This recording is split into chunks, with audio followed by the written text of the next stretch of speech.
The unsurpassed, penetrating, and perfect truth is seldom met with, even in 100,000 myriad kalpas. Now we can see and hear it. We can remember and accept it. I vow to make the Buddha's truth one with myself.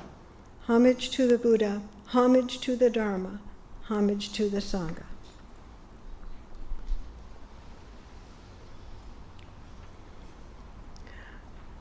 Welcome to everyone, those who have been with us for the introductory retreat this weekend, and to everyone else as well. As this is the final day of the retreat, I'd like to highlight some essential aspects of our practice and try to tie together a little bit of what you learned and done this weekend. For those with more experience, I find it helpful to go back to the beginning, as it were, from time to time, to cultivate what we call beginner's mind, or first mind, that which brings us to practice in the first place and keeps bringing us back and bringing us back. There's a verse from the ordination ceremony that says, "The merit of first mind is the widest and most completely fathomless. Even if Buddhas explain it fully, such explanation can never be enough." And as I see first mind or beginner's mind, it's wide open. That's one aspect of it anyway. It's wide open and ready to try something new.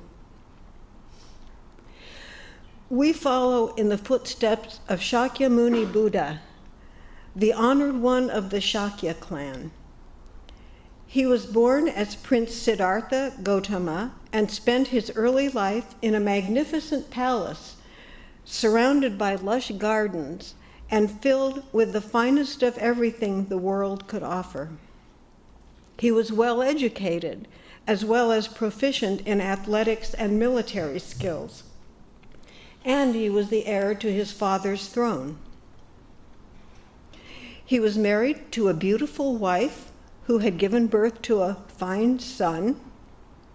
In short, he had everything a human being could wish for. And yet, something seemed to be niggling him. There must be more. Legend has it that one day he left the palace where he had spent his whole life up till then and explored the nearby town, where he first saw an old person, then a sick person, then a corpse, and finally a monk in robes. He saw for the first time the suffering that living beings experience, and a possible way to cope with it. And he resolved to undertake the way of monastic training in order to find an answer to the problem of suffering, the merit of first mind. Prince Siddhartha left the palace one night in the dead of night, heartbroken at leaving his family. He shaved his head and began his life as a monk. At that time, asceticism was the predominant form of spiritual practice in India. Monks starved themselves, went naked, and let their hair grow long and matted, with the idea that mortification of the body would liberate the spirit. The future Buddha tried these methods and even surpassed all his teachers. However, none of his efforts resolved the question, the problem of suffering. Nearly dead from starvation, he took some food and went to sit under a large tree, the Bodhi tree, determined to sit there in meditation until he either died or understood the truth. Finally, after a week of intense sitting, at dawn, with the rising of the morning star, he had a great realization of truth. And he had the compassion to go out among us beings and share it with us. Sometime later, the Buddha, the awakened one, spoke to his disciples and said this, and I'm going to apologize at the beginning for the repetition in it. There was a lot of repetition in the early Buddhist scriptures because they were oral tradition and they were passed down by speaking, and so the repetition helped that. So here's what he said. There is the unborn, uncreated, unformed, unoriginated. Therefore, there is an escape from the born, created, formed, originated. If it were not for the unborn, uncreated, unformed, there would be no escape from the born, created, formed, originated. But because there is the uncreated, unformed, unborn, unoriginated, there is an escape. There is liberation from the born, the created, the originated.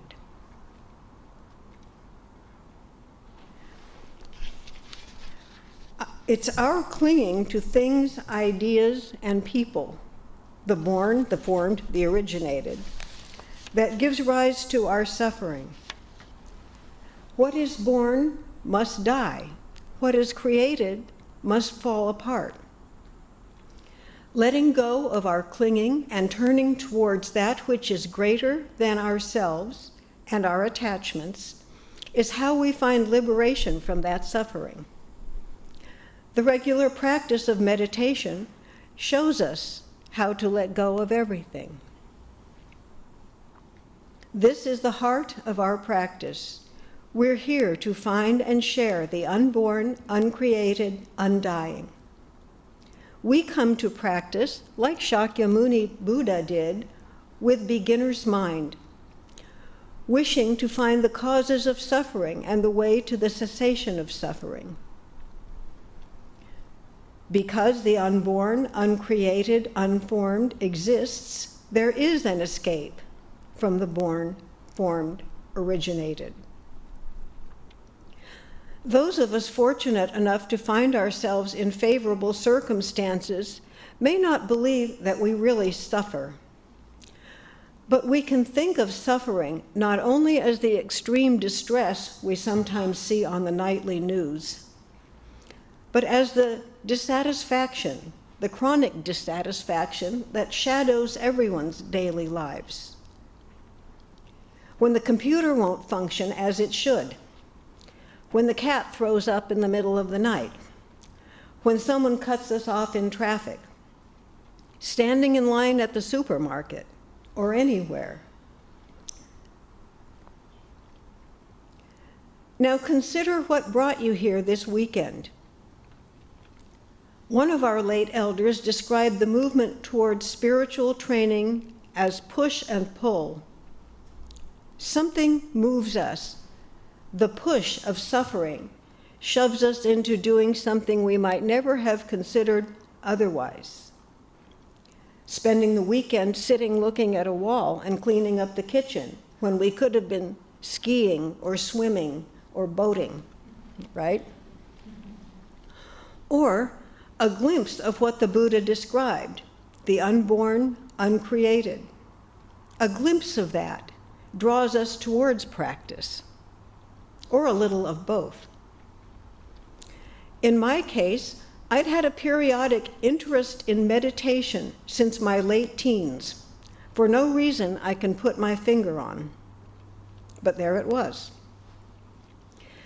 I came across a book on meditation, but it advised not starting unless you intend to make a lifetime commitment to it. And I put that book right back on the shelf. Then the Beatles learned to meditate, and there it was again. However, at that time, access to meditation teachers was limited, and I forgot about it again. I once learned to meditate from a lady on TV, but that didn't last long either. Following a succession of deaths of loved ones, I finally landed at a Zen temple where I received meditation instruction and where I first heard about Reverend Master Jiyu-Kennett. Soon I met her and saw in her the embodiment of a life of meditation, and I wanted to learn how to do that too. This brings me to the second essential facet of our practice, and that is meditation. I can't find words enough to emphasize the importance of consistent daily meditation practice. Coming to a weekend retreat is a very good start, and it's necessary to keep going. This is not a spectator sport, it's participatory. The key is consistency. To make meditation a daily part of our lives takes some doing at first, but it's worth it. It's helpful to set yourself up with a specific place for meditation, someplace out of the way. It doesn't need to be a whole room, but you can find a space where you live that's kind of away from the main traffic flow and the main activity centers, and set up your seat. Whether it's a chair, cushion, or bench, that's all you need. It can be helpful to set up a small altar with a Buddha statue or image as a visual reminder of your practice, if you wish. Once you have your space, choose a time of day that works with your schedule. If you're a morning person, sit in the morning. If you're a night owl, sit in the evening. Of course, you can do both, or sit at noon. But having a set time is as helpful as having a place. Then commit yourself to sitting at that time. I recommend for those new to the practice, starting with 5 minutes. Everyone can keep a commitment to sit for 5 minutes, I believe. Then, when that becomes comfortable, stretch it to 10, then 15, and so on. We don't sit longer than 45 minutes without a break. But in my experience, 30 minutes is just fine. And if you can spare 15 at most, that's fine too. On those days when you miss, which will happen, rather than beating yourself up, you can bow to your sitting place and renew your resolve to continue, regardless. It's a joyful thing. One of our congregation once mentioned that if she missed her day's meditation, she'd sit on the edge of her bed at night and meditate for a couple of minutes before lying down to sleep. So you can find skillful ways. Returning to the practice of not beating ourselves up. Self-criticism is a favorite activity of the judgmental mind. It's common to think that punishing ourselves with criticism will help us do better in the future. In my experience, it doesn't. In fact, it has the opposite effect of discouraging me. Being kind to myself, which doesn't mean rewarding myself with chocolate bonbons for wrongful behavior, helps me accept all kinds of mistakes and learn from them. Being kind to myself means facing the mistake. Yes, I did this, and I'm sorry, and resolving to do better. In the words of the late Zen master Shunryu Suzuki Roshi, we're perfect as we are, and there's always room for improvement. In the words of the scripture we recite each morning, we're always going on beyond, always becoming Buddha. One of the most helpful aspects of meditation is that it's portable. It doesn't need to end when we leave our seats. We can take it with us wherever we go. We can practice heedfulness, attentive awareness, throughout all the activities of our daily lives. The late head of our order, Reverend Master Daisui McPhillamy, left us with this wonderful book called Buddhism from Within. He was devoted to the practice of what he called every minute meditation, which he described in 5 simple steps, and I'll read them to you straight from the book. Number 1, do one thing at a time. Number 2, pay full attention to what you are doing. Number 3, when your mind wanders to something else, bring it back. Number 4, repeat step number 3 a few 100,000 times, or a few million times, whatever's necessary. And number 5, and if your mind keeps wandering to the same thing over and over, stop for a minute and pay attention to the distraction. Maybe it's trying to tell you something.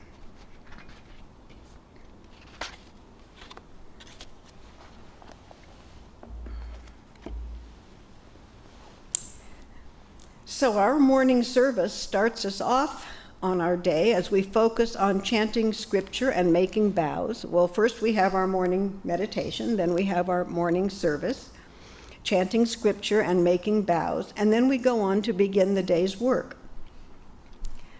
Think of times in your day when you're able to do just one thing and devote your full attention to it. For me, driving a car is one of those times.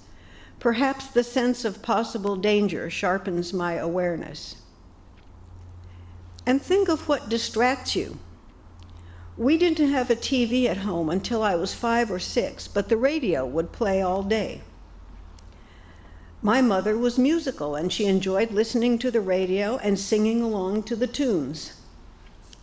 This is a minor distraction, but a distraction nonetheless, as music can take us far away from where we are at the moment, mopping the floor or washing the dishes. The internet and smartphones are sources of seemingly endless distraction. Hours can go by. Not that they're evil. They can be useful tools when we use them attentively and carefully, in moderation. I find it interesting and helpful to note the things that distract me, and again, without judgment, letting them go as soon as I notice. And to note where the distractions lead. For me, it's a type of mental numbness, similar to the numbness brought about by certain drugs. Is this what I want? No. The next essential facet of practice is the precepts, or ethical conduct. In the words of the late Zen teacher, John Daido Loori, the precepts contain the totality of the teachings of the Buddha Dharma. He goes on to say that this is not immediately apparent. So we go into the precepts on faith, as into a dark room. And recall, there is an unborn, uncreated, unformed. This is what brings us to the precepts and helps us to follow them. I didn't come here for morality. I came for meditation. And I can still recall thinking something like, well, if precepts are part of the deal, okay, I guess I can accept that. So you start where you are. You can meditate all day, and then if you go out and rob a bank, that meditation is of no benefit to you or to anyone else. We have 16 precepts in our tradition. First are the 3 refuges, to take refuge in Buddha, in Dharma, in Sangha. Buddha is truth, reality, that which is greater than ourselves, the unborn, uncreated. On a personal level, you can think of it as Shakyamuni Buddha, the great teacher who showed us the truth. Dharma is the teaching that points to truth. You can think of it as the scriptures, and you can find it in the daily life of practice. It's visible in the words and actions of monks and lay trainees who put the teachings into practice. and they are the Sangha refuge. What drew me to my master was seeing the embodiment of Buddha, Dharma, and Sangha in person and in action. Next are the 3 pure precepts: to cease from evil, that is, thoughts, words, and deeds that cause harm to self or others; to do only good, that which is of benefit to self or others; to do good for others. At this point in my training, doing good for others means learning to remove myself from the center of the universe. Just this morning, I had a good opportunity to work on this. I had to sit with the fact that fresh air is essential for meditation and for most people's comfort. Never mind that for me, it feels like a chill draft. And why are these people opening all the doors and having these fans on when I'm freezing? So by the end of the meditation period, I had actually let that go. And this takes some doing, even with a small, silly thing like this. It takes some doing. Considering the welfare of other beings over and above our personal inclinations. These 3 pure precepts open out into the 10 great precepts, and some are familiar: not killing, not stealing, not lying. And others are less common: not to sell the wine of delusion, often stated as not to give or take intoxicants; not to speak against others; not to be mean in giving; not to be proud of oneself and devalue others; not to be angry and not to defame, the 3 treasures. What it boils down to is what is sometimes called the golden rule: treat others as we would like to be treated ourselves. I won't go into these precepts in any more depth. We do this during the week-long Keeping of the 10 Precepts retreat in the spring. Now I'll just say that these precepts are not commandments, but are gateways to the truth. We keep them by our own free will. Again, we don't punish ourselves when we find that we haven't kept them perfectly. Intention matters. When we fall down, we renew our resolve to pick ourselves up and keep going. In keeping the precepts, we are behaving as bodhisattvas, those who wish for and work for the end of suffering for all beings. So, these are 4 essential aspects of our practice: the existence of something greater than ourselves, daily meditation practice, every minute meditation, and the precepts. I'll mention briefly some other teachings and practices that support these 4. There are the 4 wisdoms: charity, tenderness or kind speech, benevolence, and sympathy. Great Master Dogen called these the 4 ways bodhisattvas have of embracing beings, and they are the signs of enlightenment, ways in which meditation shows itself in our daily lives and our dealings with others. Then there are the 6 paramitas: generosity, ethical conduct, patience, joyful effort or diligence, meditation, and wisdom or wise discernment. Notice that these lists both begin with giving, charity, generosity. The Buddha taught giving to people new to his teaching. That was the first thing he is said to have taught. We can give in many ways, by listening, for example, giving our attention to the person speaking to us. We can give the benefit of the doubt, which also involves benevolence. We can give ourselves wholeheartedly to the task at hand, whatever that may be.